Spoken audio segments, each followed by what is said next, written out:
آئے کٹھ ملاؤ پورے بھارت کے پوری دنیا کے ملا مولویوں مجھے بتاؤ ایک دلیل مجھے دکھا دو کہ اللہ کے رسول نے اور تمام صحابہ نے مل کر کسی صحابی پر پڑھ کے بخشا. جیسے آج کل ہمارے بہت سے اونچی ٹوپی والے ماننے کے لیے تیار نہیں. اگر نبی کا انتقال مان لیں تو پیٹ کے دھندے بند ہو جائیں گے. کیوں؟ کیونکہ انہی کے نام پہ تو مل رہا ہے. کھڑے ہو کے میلاد پڑھ لو, نبی آ جاتے ہیں, اللہ کے رسول آ جاتے ہیں, سواری آ گئی, ہم اب کھڑے ہو گئے. کھڑے کیوں ہوتے ہو؟ اللہ کے نبی آ گئے. ہم اس کو معلوم ہوتا ہے نبی آ گئے, اس کو معلوم ہوتا ہے کہ نبی آ گئے. اور اسی وقت پاکستان میں بھی کوئی پڑھ رہا ہو, اسی وقت ایران میں بھی کوئی پڑھ رہا ہو, اسی وقت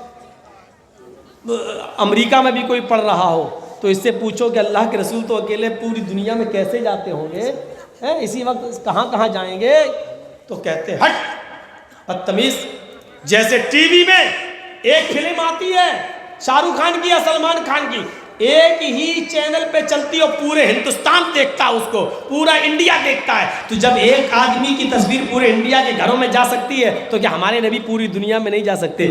تصویر کو حقیقت پر محمول کرنا. تو اس کا مطلب یہ ہے کہ اللہ کے رسول کی تصویریں جاتی ہیں. نعوذ باللہ, اللہ کے رسول کی تصویر تو ہے ہی نہیں, تو جائے گی. اور اللہ کے نبی کی اگر تصویر ہوتی تو اللہ کی قسم آج پوجا ہو رہی ہوتی گلے میں ٹال. میں ایک بار جب پاکستان گیا تو جیسے ہندوستان میں جب مندر کہیں اسٹیشن پہ پڑتا ہے تو ہندوؤں کو آپ دیکھیں گے وہ ایسے کرتے ہیں. کوئی مندر گاڑی چل رہی, ٹرین, مندر دیکھا ہوں تو آگے بڑھ گئی. ایسی پاکستان کے اندر بہت سی ٹرین سے اگر سفر کریں گے اور لاہور سے کراچی تک آپ جائیں گے تو 24 گھنٹے کا سفر ہے, 24 گھنٹے کا ٹرین سے. تو بہت سی اسٹیشنوں پر مزار بنے ہوئے ہیں, تو وہاں مسلمان باقاعدہ کھڑکی کھول لیتے ہیں, اب اسٹیشن آ رہی ہے, مزار آنے والا ہے. تو جیسے ہی گزرتے ہیں, گاڑی گزرتی ہے اسٹیشن سے, تو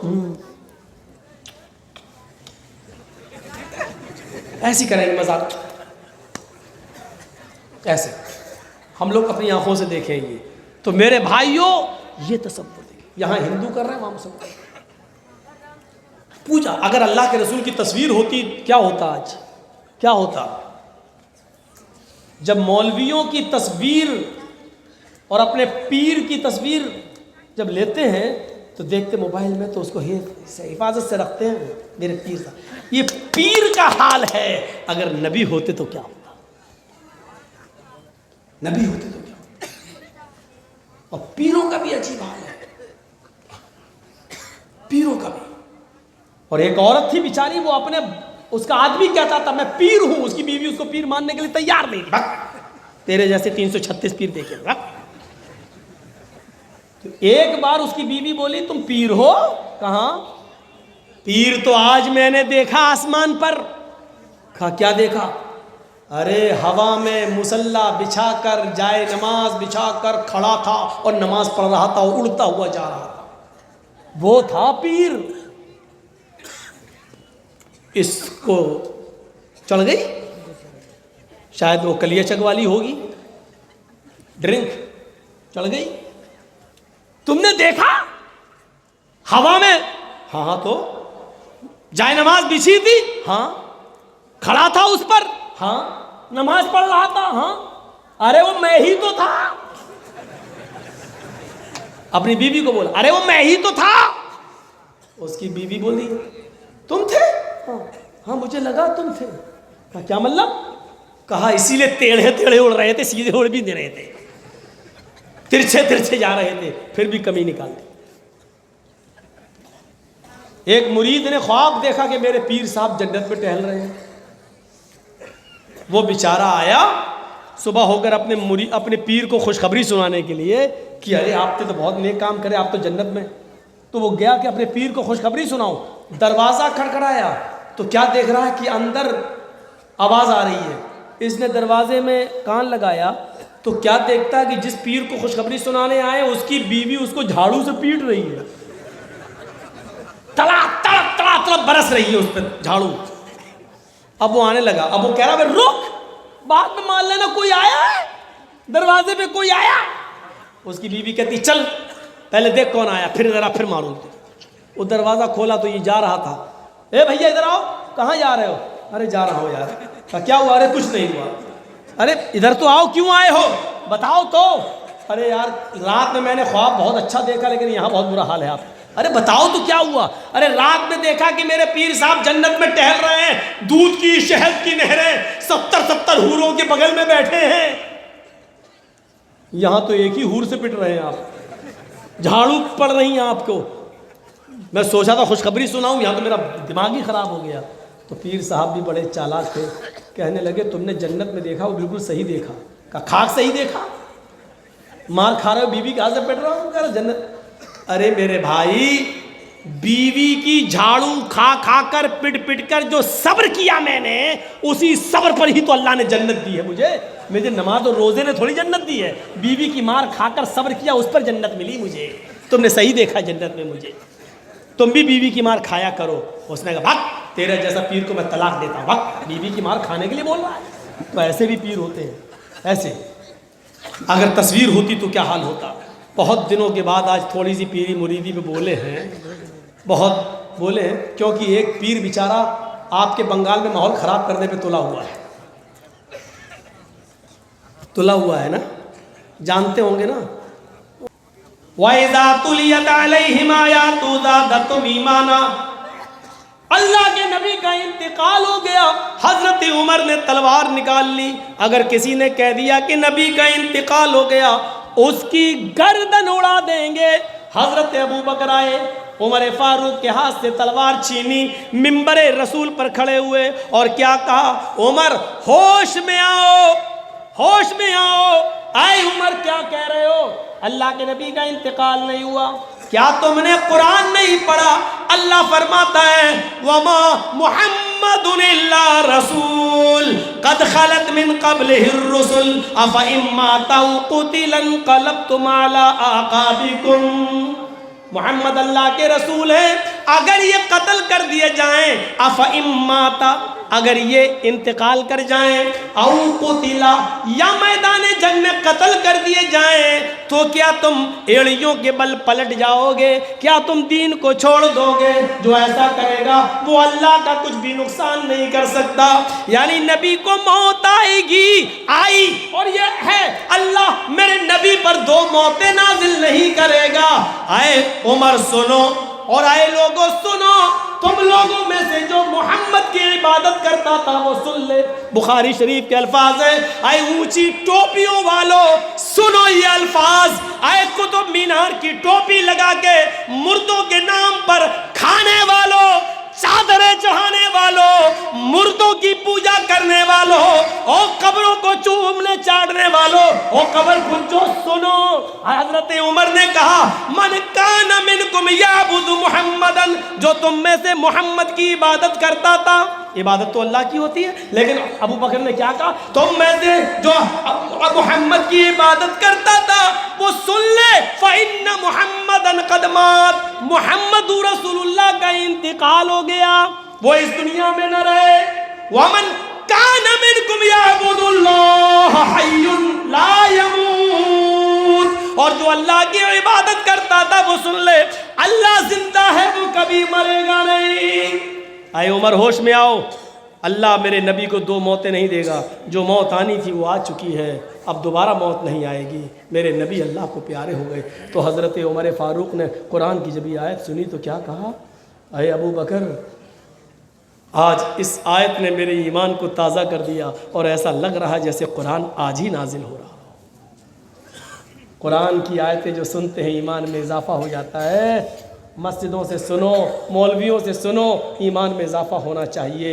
کل تو میں 2 گھنٹے کے چکر میں پتہ نہیں میری گھڑی بند ہو گئی تھی, کیا ہوا, 2.5 گھنٹہ بول گیا تھا, اور پتہ ہی نہیں چلا تھا ٹائم. میرے بھائیوں, پرسوں 2 پروگرام کیے تھے, کل 1 کیا تھا, اور آج بھی 2 ہی ہو گئے ہیں. جمعہ کا خطبہ جوڑ کر, اگر اس کو بھی جوڑ لیا جائے تو 2 ہیں. میں بھی انسان ہوں, کوئی جنریٹر تو ہوں نہیں کہ جتنا چاہو اتنا چلاؤ. اور کل بھی میرا پروگرام ہے محلدار پاڑا میں سیلم پور, پرسوں گاجول, اور پھر 8 تاریخ کو مدنی پور. تو آپ ہی کے بنگال میں رحم و کرم چل رہا ہے میرے بھائیوں. تو بس اتنا کافی ہے, اور بھی چیزیں ہیں. اب لائبریری کے بارے میں تو ہم نے بتا دیا، لائبریریاں یہ انسان کے لیے روح کا کام کرتی ہیں۔ میرے بھائیوں، اس کا تعاون کریے، لائبریری بنائیے، اچھی اچھی کتابیں اس میں رکھیے۔ کتابیں جب آپ منگاؤ تو ہم سے ضرور مشورہ کر لینا، ہم کچھ کتابیں آپ کو ایسی بتائیں گے انشاءاللہ جس سے فائدہ ہوگا تو اللہ، اور اس کا حکم اللہ نے نہیں دیا ہے۔ اور پڑھنا کیا ہوا؟ مولانا صاحب کیا یہ میری دکان بن کے تیار ہو گئی، ریڈی ہو گئی، اچھا اب کیا کرنا ہے؟ کرائے کے ٹٹوؤں کو بلایا، کیا ہوا؟ ارے کل سے ہم دکان کھولنے جا رہے ہیں، ایک ایک پارا سب کے ہاتھ میں پکڑا دیا، کہا کیا ہوا یہ؟ پڑھو برکت ہوگی میری دکان میں، اور سب نے 1 گھنٹے میں پورا قرآن پڑھ دیا۔ بھائی 30 آدمیوں نے ایک ایک پارا پڑھا، 1 گھنٹے میں پورا قرآن ہو گیا، پڑھ دیا۔ دکان میں خیر و برکت ہوگی، چاہے اس میں شراب بیچو، چاہے اس میں ہیروئن بیچو، چاہے اس میں گانجا بیچو، چاہے اس میں بیڑی کی بنانے کی فیکٹری اور بیڑی کا آفس کھول لو، اب اس میں برکت ہوگی۔ کیوں؟ قرآن پڑھا گیا۔ اب مجال ہے 30 لوگوں نے قرآن مل کے پڑھا ہو اور اس میں شیطان آ جائے، ہو ہی نہیں سکتا۔ مولوی جرجیز جیسے لوگوں نے قرآن پڑھا ہے بھائی، اب تو وہ سیدھا اس میں جو کچھ بھی ہوگا سب جائز ہے۔ ایک یہ ہے قرآن پڑھنا، ایک قرآن پڑھنا کیا ہوا؟ کوئی مر گیا، دوسرے دن اس کے گھر میں ٹھلوے جمع ہو گئے۔ ٹھلوے جانتے ہو؟ کرائے کے ٹٹو جمع ہو گئے، کیا ہوا؟ مرنے والے پہ قرآن پڑھا جائے گا، بخش دو، ایک ایک پارا سب کو پکڑا دیا، لو پڑھو۔ الحمدللہ اللہ مرنے والے کو جنت دے، اللہ مرنے والے کو پورا قرآن کا ثواب عطا فرما، ہم نے جو پڑھ دیا پورا اس کا ثواب مرنے والے کو ملے۔ 30 پارے پڑھ کے مرنے والے کو ثواب پہنچا دیا گیا۔ اب مرنے والے نے جتنے بھی گناہ کیے ہوں گے سب معاف، سیدھے جنت الفردوس میں چلا جائے، پورا قرآن پڑھ کے بخش دیا۔ اب اس نے جو افیم کھائی، گانجا کھایا، ہیروئن استعمال کی، سب معاف۔ ہیروئن کھا کھا کر بیوی کو پیٹا، وہ بھی معاف۔ شراب پی پی کر آیا اور اپنی بیوی کو مارا، وہ بھی معاف۔ کیوں؟ قرآن پڑھ کے بخش دیا گیا۔ اب ایک کٹھ ملا تیری بخشش ہو جائے یہ بہت بڑی بات ہے، دوسرے کی بخشش کروا رہا ہے۔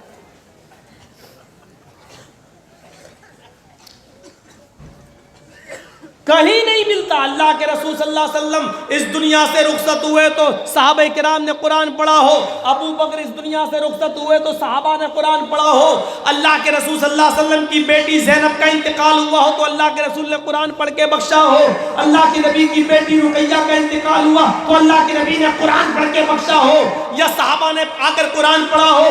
نبی کی تیسری بیٹی ام کلثوم کا انتقال ہوا، کبھی اللہ کے رسول نے اور صحابہ نے قرآن پڑھ کے بخشا ہو۔ اللہ کے نبی کے زمانے میں اتنے صحابہ کا انتقال ہوا، کبھی سارے صحابہ اور اللہ کے رسول نے جمع ہو کر کبھی قرآن پڑھ کے بخشا ہو۔ اے کٹھ ملاؤ، پورے بھارت کے، پوری دنیا کے ملا مولویوں، مجھے بتاؤ ایک دلیل مجھے دکھا دو کہ اللہ کے رسول نے اور تمام صحابہ نے مل کر کسی صحابی پر پڑھ کے بخشا ہو۔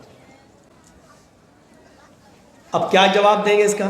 نہیں، نبی نے اور صحابہ نے تو نہیں بخشا، اس لیے کہ صحابہ تو ویسے ہی جنتی ہیں، ان پہ پڑھنے کی ضرورت ہی نہیں تھی۔ تو اس کا مطلب صحابہ ویسے ہی جنتی ہیں، وہ نماز نہیں پڑھتے تھے کیا؟ روزہ نہیں رکھتے تھے کیا؟ اچھا ٹھیک ہے، صحابہ کو ضرورت نہیں تھی، نبی کو ضرورت نہیں تھی، تو اس کا مطلب یہ ہے کہ ہمیں ضرورت ہے؟ اس کا مطلب یہ ہے کہ ہم جس پر پڑھتے ہیں وہ بخش دیا جاتا ہے، تو اس کا مطلب یہ ہوا کہ ہم لوگوں نے جتنے بھی گناہ کیے قرآن پڑھ کے بخش دو ہم جنتی ہو جائیں گے۔ یہ سرٹیفکیٹ دے رہے ہیں آپ نا، سرٹیفکیٹ، ایک دلیل نہیں ملتی ہے۔ مرنے والے کے لیے صرف آپ یہ کام کر سکتے ہیں، مسجد میں گئے، آپ نے ظہر کی نماز پڑھی، نماز پڑھنے کے بعد امام کا انتظار مت کیجئے، آپ دعائیں پڑھنے کے بعد اپنے دونوں ہاتھ اٹھائیے، ظہر پڑھیے، عصر پڑھیے، مغرب پڑھیے، عشاء پڑھیے، فجر پڑھیے، اور بہتر تو یہ ہے کہ رات میں اٹھ کر تہجد کی نماز پڑھنے کے بعد آپ اپنے دونوں ہاتھ اٹھا کر دعا کریں، اللہ میرے باپ کا انتقال ہو گیا ہے، وہ غریق رحمت ہو گئے ہیں، تیری رحمت کو جا چکے ہیں۔ اللہ انسان ہونے کے ناطے ان سے جو گناہ ہوئے تو ان کو معاف کر دے۔ اے اللہ میرے باپ کی مغفرت فرما دے، اللہ میری ماں کی مغفرت فرما دے۔ یہ دعا آپ کر سکتے ہیں، اس کی اجازت اللہ کے رسول نے دی ہے کہ نیک بیٹا اپنے ماں باپ کے لیے دعا کر سکتا ہے، اولاد اپنے ماں باپ اور رشتہ داروں کے لیے صدقہ و خیرات بھی کر سکتی ہے۔ یہ لیجئے 1000 روپیہ میں دے رہا ہوں، مسجد میں لگا دیجئے۔ اے اللہ دل میں نیت کر لیجئے، یہ میں مسجد میں جو 1000 روپیہ دے رہا ہوں، اس کا ثواب تو میرے باپ کو دے دے، میری ماں کو عطا فرما دے، میری بڑی بہن کو عطا فرما دے، میرے بڑے بھائی کو عطا فرما دے۔ آپ کچھ کپڑا خرید لیجئے، غریبوں کو وہ کپڑا پہنائیے، دے دیجئے اور نیت کریے اللہ اس کا ثواب میرے ماں باپ کو عطا فرما۔ آپ کو بھی ملے گا اور آپ کے ماں باپ کو بھی ملے گا۔ آپ یہ کام کر سکتے ہیں۔ یہ جلسہ اسلامک لائبریری کے نوجوانوں نے کیا ہے، آپ اس میں بھی مدد کر سکتے ہیں اور صدقہ و خیرات بھی کر سکتے ہیں۔ آپ یہاں لا کر بھی نیت کر سکتے ہیں کہ ہم 10,000 روپے اس لائبریری کے لیے دے رہے ہیں، یہاں دینی کتابیں آئیں گی، کیرم بورڈ کھیلنے کے بجائے لوگ اس لائبریری میں آ کے پڑھیں گے اور علم حاصل کریں گے۔ 1 گھنٹہ جو وہ میچ میں کھیلنے میں، کرکٹ کھیلنے میں گزارتے ہیں، وہ یہاں مطالعہ کریں گے۔ اس لیے آپ یہاں پر بھی صدقہ و خیرات کر سکتے ہیں، دے سکتے ہیں اور نیت کر سکتے ہیں کہ اللہ اس کا ثواب میرے ماں باپ کو ملے۔ یہ ساری چیزیں جائز ہیں، یہ طریقہ جائز ہے، لیکن یاد رکھیے قرآن پڑھ کر نہیں بخشا جا سکتا ہے۔ اگر قرآن پڑھ کر بخشنا جائز ہوتا تو نفل نماز پڑھ کر بخشنا بھی جائز ہوتا، نفلی روزہ رکھ کر بخشنا بھی جائز ہوتا، لیکن یہ بات طے ہے کہ مرنے والا مر گیا، اب اس کے لیے نہ نماز پڑھ کر بخشی جائے گی، نہ روزہ رکھ کر بخشا جائے گا۔ اس کے لیے حج کرنے کی اجازت ہے، لیکن معاف کیجئے اس میں بھی بندشیں لگی ہوئی ہیں، بندشیں لگی ہوئی ہیں۔ میرے ماں باپ مر گئے، مردہ ماں باپ کی طرف سے حج کیا جا سکتا ہے یا نہیں کیا جا سکتا، تو اس میں مختلف اقوال ہیں۔ بعض ہمارے اہل علم حضرات یہ کہتے ہیں کہ مرے ہوئے آدمی کی طرف سے حج اس شکل میں کرنا جائز ہے اگر وہ اپنی زندگی میں پیسے والا تھا، امیر تھا، دولت مند تھا اور حج اس پر فرض تھا، لیکن وہ کسی وجہ سے نہیں کر سکا تو اس کی طرف سے حج کیا جا سکتا ہے، اس لیے کہ وہ حج فرض تھا۔ پھر کیوں نہیں گیا؟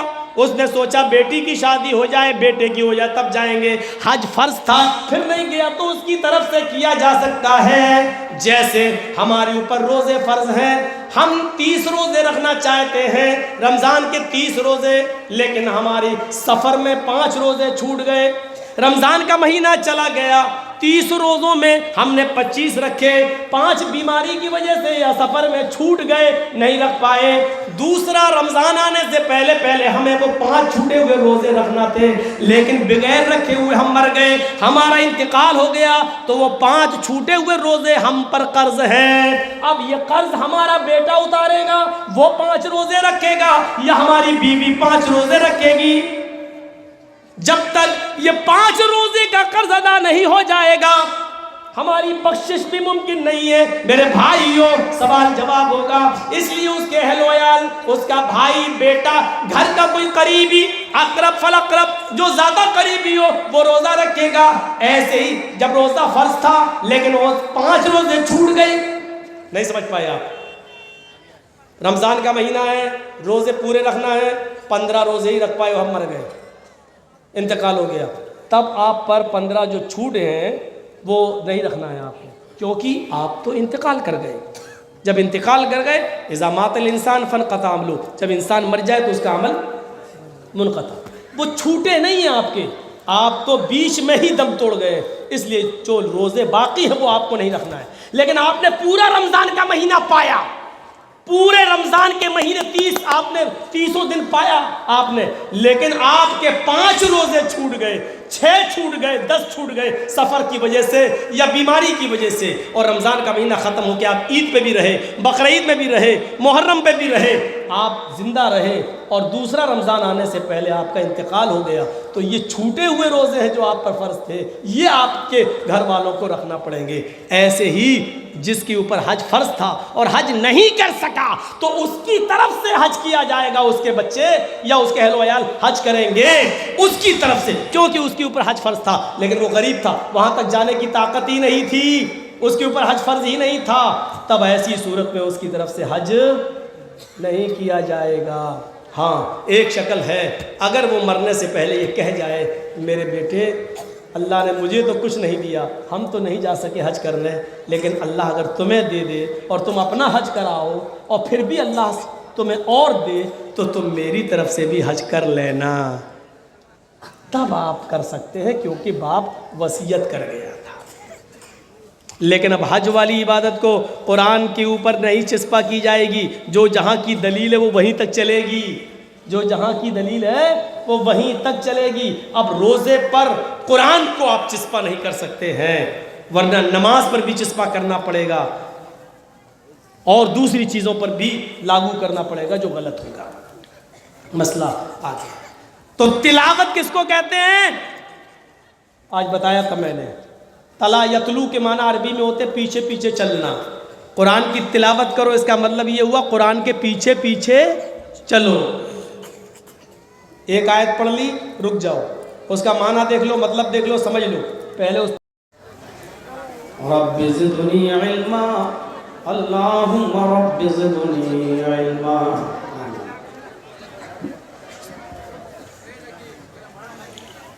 حمد و ثنا، تعریف و توصیف، کبریائی و بڑائی، بزرگی، تسبیح و تحلیل اللہ رب العالمین کے لیے لائق اور سزاوار ہے۔ وہی اللہ ان تعریفات کا مستحق ہے۔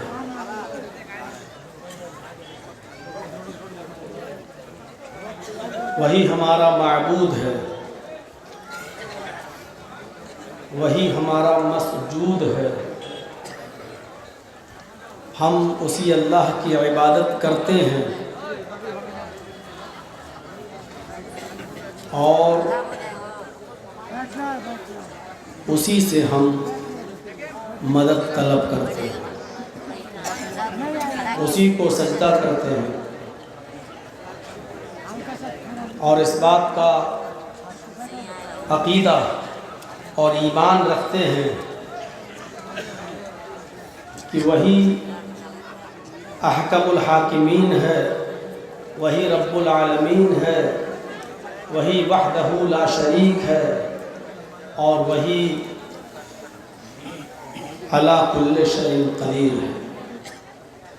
اور اسی سے یہ دعا بھی کرتے ہیں کہ اے اللہ قیامت کی صبح تک درود و سلام کے بے شمار پھولوں کی بارش فرما تمام پیغمبروں پر اور بالخصوص جناب محمد رسول اللہ صلی اللہ علیہ وسلم پر، اللہم صلی وسلم وبارک علیہ۔ معظم پور اسٹینڈ پر 4 اور 5 تاریخ 4 اور 5 فروری 2021 کا آج دوسرا دن ہے، 2 روزہ پروگرام کا آج آخری دن ہے۔ کل میں نے عبادت میں اخلاص اور نیت کی اہمیت و فضیلت کے موضوع پر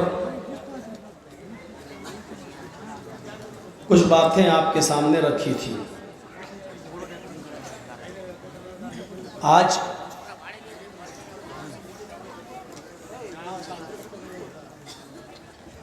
اہل ایمان کی چند صفتیں، مومن کی چند نشانیاں، ایک سچے مسلمان کی چند علامتیں آپ کے سامنے رکھنے جا رہا ہوں۔ جب ہماری نیت صحیح ہے اور ہم اخلاص کے ساتھ عبادت کرنا شروع کر دیں گے تو ہمارے اندر ایمان بھی پیدا ہوگا۔ اللہ تعالیٰ اہل ایمان سے کیا چاہتا ہے، ایک مسلمان سے کیا چاہتا ہے، یا ایک مسلمان کو، ایک مومن کو اپنے اندر کون سی علامتیں اور نشانیاں اپنے اندر پیدا کرنے کی ضرورت ہے، یہ ہمیں غور کرنا چاہیے۔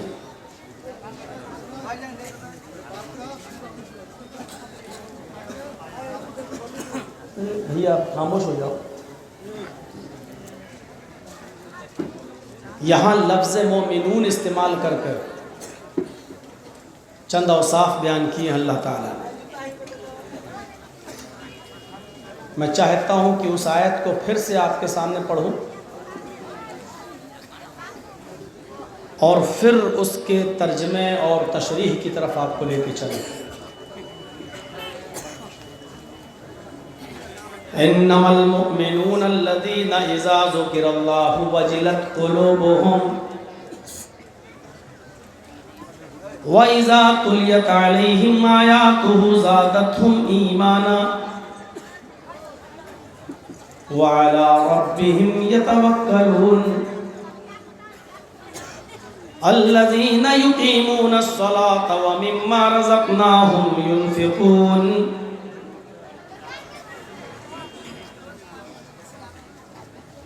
میں نے یہ آپ کے سامنے تلاوت کیا۔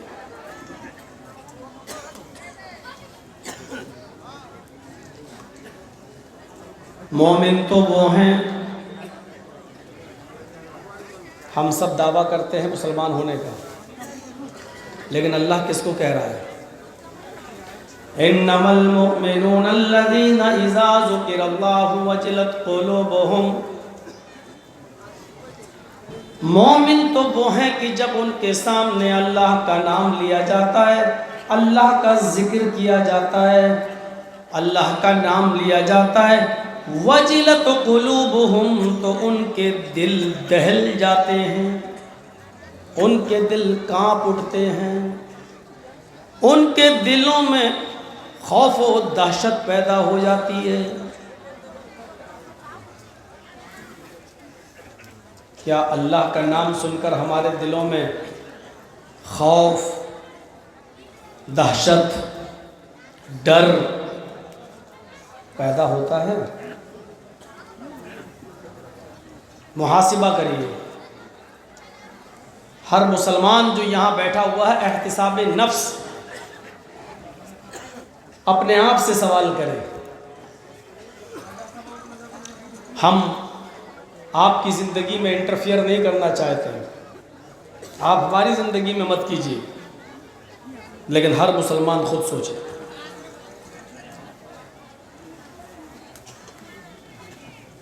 پہلی صفت، جب اس کے سامنے اللہ کا نام لیا جاتا ہے تو ان کے دل کانپ اٹھتے ہیں، تھرا جاتے ہیں، ان کے دلوں میں خوف و دہشت پیدا ہو جاتی ہے۔ دوسری صفت، وَإِذَا تُلِيَتْ عَلَيْهِمْ آيَاتُهُ زَادَتْهُمْ ایمانا۔ اور مومن وہ ہیں کہ جب ان کے سامنے قرآن کی تلاوت کی جاتی ہے، زادتہم ایمانا، تو ان کے ایمان میں زیادتی پیدا ہو جاتی ہے، ان کا ایمان بڑھ جاتا ہے۔ قرآن کی آیت بتا رہی ہے ایمان گھٹتا بھی ہے اور ایمان بڑھتا بھی ہے۔ وَإِذَا تُلِيَتْ عَلَيْهِمْ آيَاتُهُ زَادَتْهُمْ ایمانا، اور مومن تو وہ ہیں کہ جب ان کے سامنے قرآن کی تلاوت کی جاتی ہے تو ان کا ایمان بڑھ جاتا ہے، ان کے ایمان میں اضافہ ہو جاتا ہے، زیادتی ہو جاتی ہے۔ وَعَلَىٰ رَبِّهِمْ يَتَوَكَّلُونَ، اور مومن تو وہ ہیں جو ہر حال میں صرف اپنے رب پر توکل کرتے ہیں، اپنے رب کے اوپر بھروسہ کرتے ہیں۔ ان کا اعتبار، ان کا بھروسہ اللہ کی ذات سے ہٹ کر کہیں نہیں جاتا۔ کیا ہمارا بھروسہ اللہ کی ذات پر ہے؟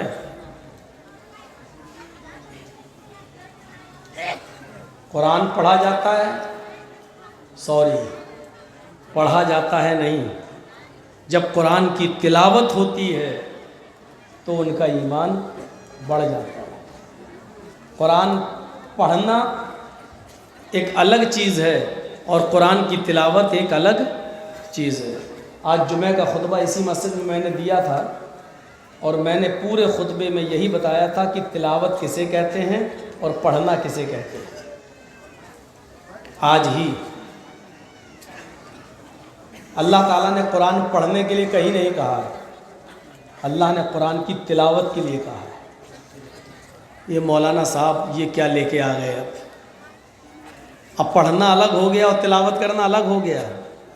آپ لوگ بھی سوچ رہے ہوں گے یہ کون کھوپڑی کا مولوی ہے۔ ہاں، دونوں چیزیں الگ الگ ہیں۔ سب لوگ تو جمعے میں نہیں تھے، اس لیے کچھ شقیں میں بتاؤں گا۔ تو 3 چیزیں ہو گئیں۔ جب اللہ کا نام لیا جاتا ہے تو ان کے دل تھرا جاتے ہیں، کانپ جاتے ہیں، پہلی چیز۔ جب قرآن کی تلاوت ان کے سامنے ہوتی ہے تو ان کے ایمان میں زیادتی ہو جاتی ہے، اضافہ ہو جاتا ہے، دوسری چیز۔ وَعَلَىٰ رَبِّهِمْ يَتَوَكَّلُونَ، اور وہ ہر حال میں اپنے رب پر ہی توکل کرتے ہیں، بلیو کرتے ہیں، بھروسہ کرتے ہیں، اللہ کو چھوڑ کر کسی اور پر ان کا بھروسہ نہیں ہوتا۔ تیسری چیز، الَّذِينَ يُقِيمُونَ الصَّلَاةَ وَمِمَّا رَزَقْنَاهُمْ يُنْفِقُونَ، اور مومن وہ ہیں جو نماز کو قائم کرتے ہیں۔ ادھر بھی میں بتا دوں آپ کو، اللہ نے نماز پڑھنے کے لیے نہیں کہا، نماز کو قائم کرنے کے لیے کہا۔ جو نماز کو قائم کرتے ہیں، نماز پڑھنا الگ چیز ہے اور نماز قائم کرنا الگ چیز ہے۔ ذہن صاف رکھیے گا، یہ مت سوچیے گا یہ مولانا صاحب نئی نئی بات بتا رہے ہیں، پڑھنا الگ ہو گیا، قائم کرنا الگ، اب نماز پڑھنا چھوڑ دو۔ ہاں، میں واقعی آپ سے کہہ رہا ہوں نماز پڑھنا چھوڑ دو، نماز قائم کرو۔ اب نماز قائم کرنا کسے کہتے ہیں آئیں گی باتیں۔ اور 5ویں صفت کیا بتائی؟ وَمِمَّا رَزَقْنَاهُمْ يُنْفِقُونَ، اور مومن وہ ہیں کہ ہم نے انہیں جو رزق دیا ہے، جو روزی دی ہے، اس میں سے وہ اللہ کے راہ میں خرچ کرتے ہیں۔ یہ 5 کام کرنے والوں کے لیے آگے اللہ نے فرمایا اولئک ھم المؤمنون حقا، یہی حقیقی مومن ہے، یہی سچے مومن ہیں۔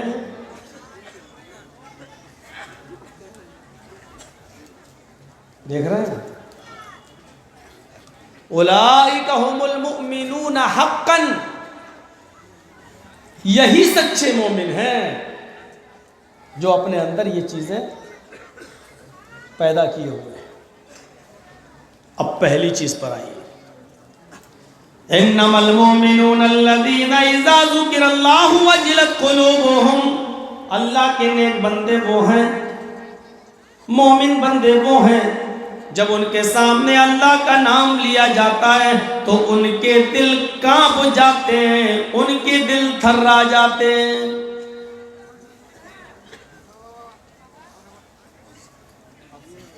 پیرس کی یونیورسٹی ہے، اس